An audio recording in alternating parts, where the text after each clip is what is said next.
Nous envisageons ici le modèle de Lewis et ainsi que l'électronégativité. Lewis représente les atomes uniquement selon leur dernière couche électronique. Il a décidé qu'il représentait cette dernière couche par une croix. On va dessiner la croix. Si je regarde l'atome que j'ai envie d'analyser pour le moment, je vois qu'il y a un seul électron sur la dernière couche. Je dessine donc un seul point représentant un électron. Si je reprends les différents atomes de la deuxième ligne, je m'aperçois qu'ils ont tous deux couches électroniques. K est rempli à maximum, avec 2 électrons pour chaque fois. L, le nombre d'électrons varie en fonction du nombre d'électrons de l'atome. Je vais donc représenter chacune de ces structures selon Lewis. Une croix représentant donc la dernière couche électronique. Je fais donc une croix pour le lithium et je vais dessiner un seul électron. Si j'y arrive. Ok. Pour le beryllium, j'ai donc 2 électrons sous cette dernière couche.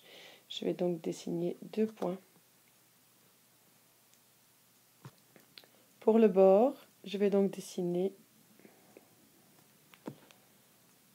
3 électrons. 1, 2 et 3. Pour ce qui est du carbone, je vais en faire 4 puisque j'ai 4 électrons sur la dernière couche. 1, 2, 3 et 4. D'accord. Maintenant, ça va se compliquer un petit peu plus. J'ai 5 électrons. Or, j'ai 4 seuls endroits pour les fixer. Je vais remplir d'abord mes 4 coins de la croix. Et puis, je vais en ajouter un autre à côté du premier. Les deux, l'un à côté de l'autre, vont former ce qu'on appelle un doublet. Ce doublet va être représenté avec une petite ligne. Je vais les ajouter ici. Donc, j'aurai 3 électrons qui seront tout seuls, qu'on appelle ces électrons célibataires, et un doublet. Pour l'oxygène, je vais donc avoir 2 doublets et 2 électrons célibataires. Pour ce qui est du fluor, j'aurai donc 3 doublets et un seul électron célibataire. Nous venons donc de voir que pour Lewis, la dernière couche électronique était représentée par une croix. Dans cette croix, je vais dessiner des électrons célibataires. Je vais prendre le cas de l'azote. 1 électron célibataire, 2 électrons célibataires, 3 électrons célibataires. Il me reste encore 2 électrons à faire. Un premier ici, et je vais en mettre un deuxième là. Ces 2 électrons célibataires vont se donner la main, on va dire ça comme ça. Ils vont former ce qu'on appelle un doublet d'électrons. Le tout sera représenté par un trait pour les 2 électrons ensemble et chacun des électrons célibataires restera indiqué seul dans sa partie de croix. J'ai donc 3 possibilités d'attraper un autre atome pour former une liaison. Je viens de parler de la possibilité de faire des liaisons. Cette possibilité de faire des liaisons, elle dépend d'une valeur qu'on appelle l'électronégativité. L'électronégativité est la tendance d'un atome à attirer partiellement ou totalement les électrons pour établir une liaison chimique, donc pour former une molécule. Si j'observe comment varie cette électronégativité dans un tableau périodique, je m'aperçois, premièrement, que les éléments qui se trouvent dans la dernière colonne n'ont pas d'électronégativité. On essaiera d'expliquer plus tard pourquoi.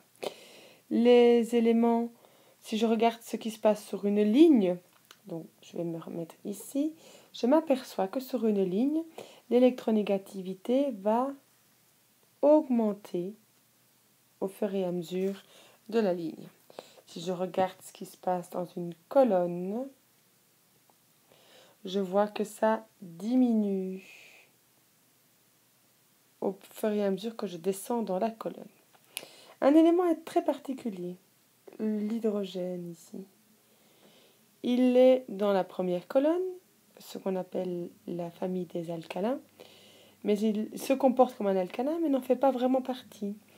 Et son électronégativité est de 2,2, alors que tous les autres atomes de cette famille ont tous des électronégativités beaucoup plus faibles. Quand je réalise un graphique qui reprend l'électronégativité en fonction du nombre atomique, je m'aperçois qu'à certains endroits, ici, là et encore ici, j'ai ce qu'on appelle des trous, des absences d'électronégativité. Juste pour information, l'atome qui est écrit ici, c'est l'hélium. Il a un Z égal à 2. Celui-ci, c'est le néon. Z égale 10. Et enfin, le dernier qui est repris ici, c'est ce qu'on appelle l'argon. Ils font tous partie de la 8e colonne. La tendance générale de ces dans une même colonne, dans une même ligne, excusez-moi, c'est d'augmenter l'électronégativité. Même chose. C'est déjà ce que j'avais observé dans le tableau précédent. Ici, je la visualise un peu mieux parce que j'ai construit le graphique. Tous les atomes dont je viens de parler, excepté les atomes de la dernière famille, de la famille 8, respectent ce qu'on appelle la règle de l'octet. Les atomes ont donc tendance à remplir ou à vider leur dernière couche pour ressembler au fameux gaz noble le plus proche et obtenir ce qu'on appelle l'octet, les 4 paires d'électrons, et donc d'avoir une couche électronique stable. Si je prends par exemple le sodium, pour rappel, le sodium avait un seul électron sur la dernière couche. Et si je reprends la structure électronique, j'ai K égale 2, L égale 8 et M égale 1. Si je reprends encore et toujours la formation de l'ion, Na devient Na+, plus un électron. S'il perd un électron, cet atome a donc une structure électronique qui ressemble à l'atome qui est juste placé à côté. Je vais la refaire, cette structure électronique K2, L8. Qui a une structure électronique K2, L8 ? Eh bien, il s'agit du néon. C'est bien le gaz noble le plus proche du sodium.